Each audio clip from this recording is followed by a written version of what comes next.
કાળઝાળ ગરમીમાં શરીરને ઠંડક અને પેટને આરામ આપે તેવા બીલીના શરબતનો જો એક ગ્લાસ પીશો તો બજારના ઠંડા પીણા ભૂલી જશો.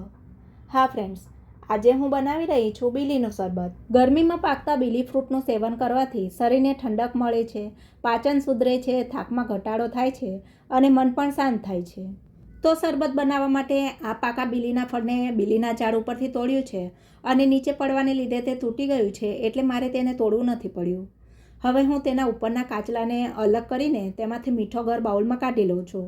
અત્યારે તો મને આ બીલીનું ફળ નજીકના બીલીના ઝાડ પરથી મળી ગયું છે, પણ તમે માર્કેટમાંથી ફ્રૂટવાળાને ત્યાંથી કે ફૂલવાળા પાસેથી પણ બીલીનું ફળ ખરીદી શકો છો.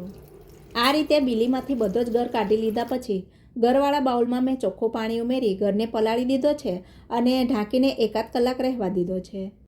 સાથે શરબતમાં ગળપણ માટે મેં ખડી સાકરને બારીક વાટીને બાઉલમાં કાઢી લીધી છે, જે બીલીના પૂરા સ્વાદને બેલેન્સ તો કરશે, સાથે પેટને પણ ઠંડુ રાખશે અને ગરમીમાં ગળામાં સોસ પણ નહીં પડવા દે. તો અહીંયા મેં સાકરનો 3 ટેબલસ્પૂન જેટલો પાવડર બનાવી લીધો છે.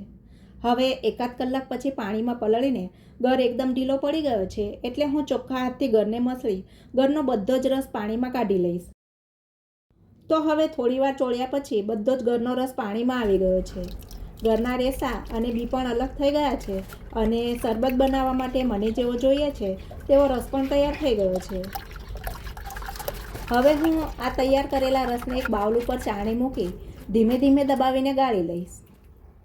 તો અહીંયા મેં બીલીનો રસ તો બનાવી લીધો છે, જેને આમ જ પી શકાય છે, પણ આ રસમાંથી ઘરમાં બધાને જ ભાવે અને ગરમીમાં શરીરને ઠંડુ રાખે એવું સ્વાદિષ્ટ શરબત બને એ માટે હું આ રસમાં 3 ટેબલસ્પૂન સાકરનો પાવડર, 1 મોટા લીંબુનો રસ, 1 ટીસ્પૂન સંચળ પાવડર, અડધી ટીસ્પૂન શેકેલા જીરાનો પાવડર, શરબત વધારે તાજગી આપનારું બને એ માટે થોડા તાજા ફુદીનાના ઝીણા તોડેલા પાન, 2 લીંબુની પાતળી કાપેલી સ્લાઇસ અને શરબત એકદમ ઠંડુ બને એ માટે ઘણા બધા આઈસ ક્યુબ નાખી રસમાં બધી જ વસ્તુઓને બરાબર મિક્સ કરી લઈશ અને સરસ ટેસ્ટી બીલીનું શરબત બનાવી લઈશ.